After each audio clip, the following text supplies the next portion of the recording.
This is our new friend Brent. 2 years ago, he purchased the entire ghost town of Cerro Gordo. It was $1.4 million. He's been living here full time, miles away from civilization, by himself for the last 10 months.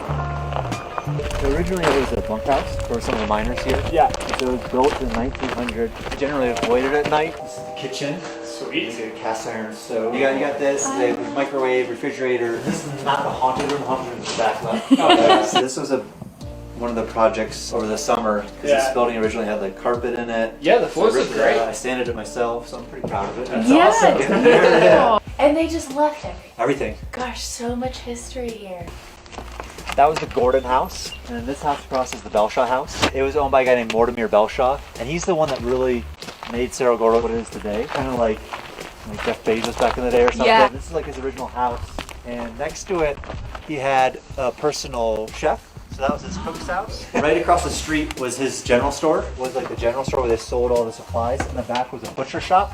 And then one day I was digging by the back, and I started finding like all sorts of bones. This is before I knew it was a butcher shop, and so you're like, abandoned town with bones? Yeah. This was built in 1868. Wow. When we bought it, it was kind of just my God. being used for storage, and so a lot of this has been kind of curating it and sorting through what was here. You never knew what you were going to get, you know? It's like from all different eras. So there's like a bunch of old dynamite boxes, which I think are really cool.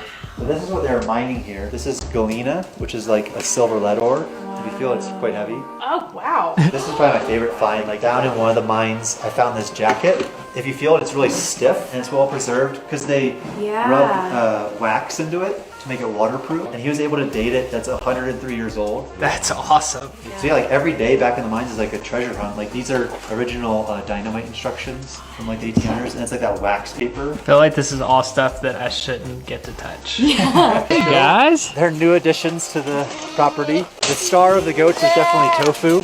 Tofu's the smallest one, this one. She's the crowd favorite.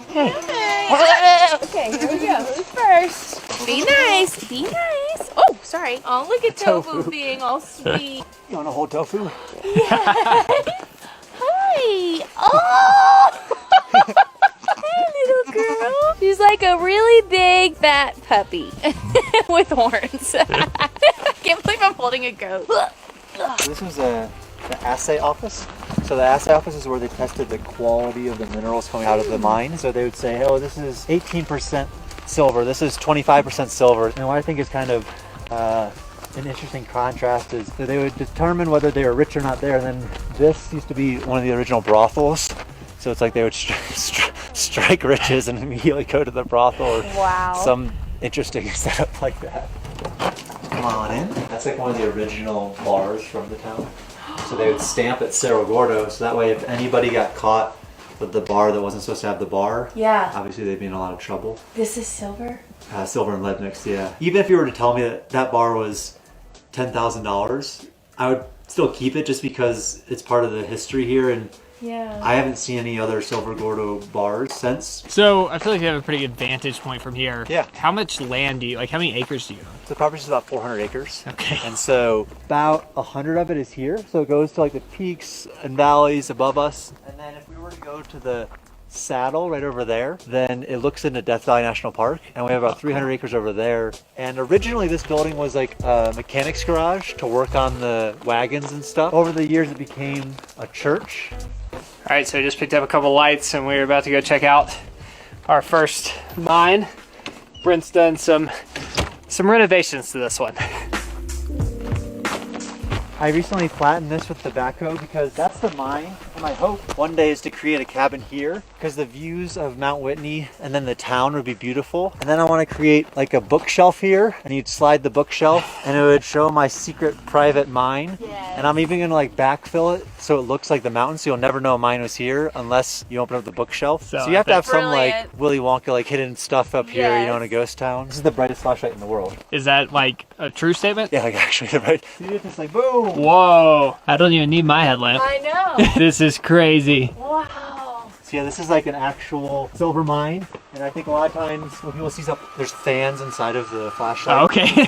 Cool. This is massive. Yeah, there's something like 30 miles of mine underneath the town. Oh, and back in the day, this was called the Safeguard Mine. Oh my gosh, I think that's that. I think we just passed a bat.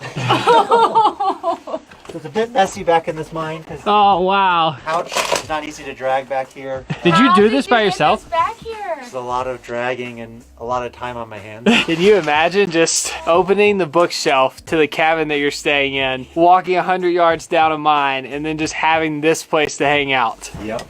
This has to be the only mine in America that has a Christmas tree snowman in it. I hope so. This is like a vertical shaft from the mine that just goes straight down. Oh, wow. Oh my gosh. That's not where we want to drop the camera. No. Have you made it down there? I did. Yeah, you can go a little further. I have more creations of my own boredom ahead, Okay.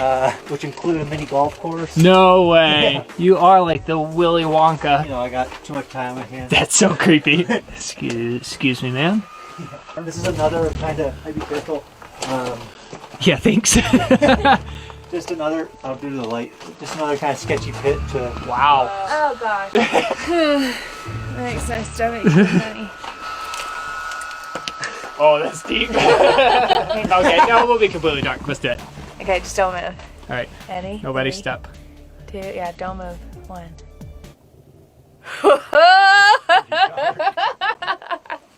Yeah, I can't see my hand in front of my face. Sorry. I had to turn it back on. I was scared you were moving. There's a bat right above me, so right there. Oh, it's super furry.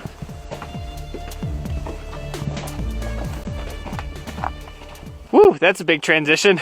Yeah. California desert sun from a cave. This is the hoist house.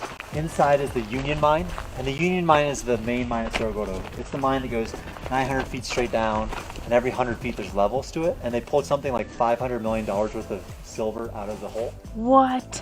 It's the reason Cerro Gordo is what it is. So I'll show you how you get down into the mine.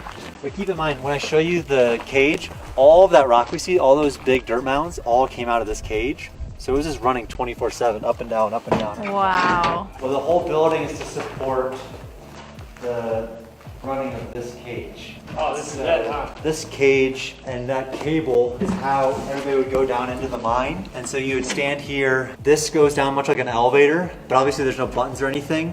So there's a wheel back there that a guy's looking at a dial, kind of guessing how far down you are. That looks like it might have been here since the 1800s. Yeah, I don't have any records of it being replaced, so I think that's the unfortunate truth. It feels to me like an amusement ride. So there used to be an amusement ride called the Tower of Terror at Universal Studios. It feels like that, but then you have to remind yourself it's not Disney. It's not meant to be safe. Yeah, exactly. This is actually dropping like that. It takes 45 minutes to get down to the 700 level in this cage. No. Just waiting, and then you're thinking the whole time, if anything falls, I'm falling.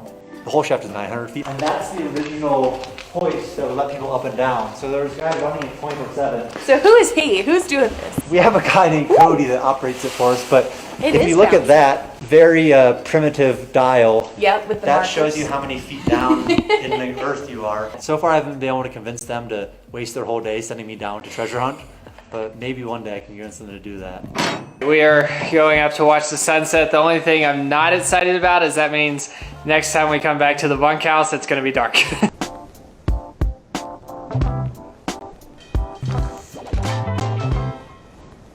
What's the vision 5 years from now? I'd love for more people to be able to come up and experience the place. I think it's one thing to come up for the day and take a day tour and all that, but it's always something else to spend the night here, you know, see it in every hour of the day, how the sun hits the mountain at different hours. So I want to offer overnight accommodation. So the first step of that is we're rebuilding the American Hotel, which burned down in June. And so that'll have 6 rooms. So the first, hopefully by next summer, we have the hotel up and running. And then after that, who knows? I mean, it's one of those projects that like, it's my life, you know? It's not one of these things where I can see in 2 years I'll be done. There's 400 acres, so I could always add more little cabins out back and stuff like that. Yeah, I'm okay with it. I'm okay thinking that I'll be here kind of for the rest of my life, I guess. Wow. Yeah. Something.